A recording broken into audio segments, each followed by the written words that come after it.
হরে কৃষ্ণ বন্ধুরা, কালকে ছিল একজন ভক্ত বাড়িতে রাইস সেরিমনি। তো ওইখানে কী কী খেয়েছিলাম তোমাদের সাথে সেটা শেয়ার করছি। ফার্স্টে মেনু কার্ডটা দেখেই না মনটা খুশি হয়েছিল লিটল কৃষ্ণ আর ভীমকে দেখে।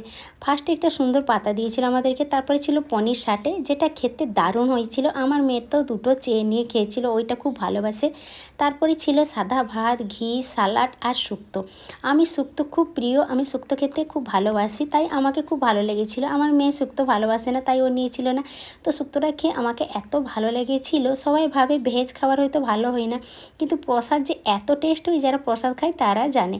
তারপরে ছিল ভেজ ডাল, আলু ভাজা, খুব সুন্দর হয়েছিল, টেস্ট বলার নেই।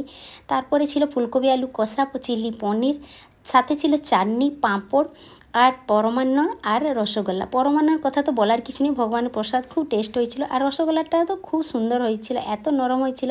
তারপরে ছিল সন্দেশ, আমি বেশি মিষ্টি খাই না যেন আমি সন্দেশ নিয়েছিলাম না।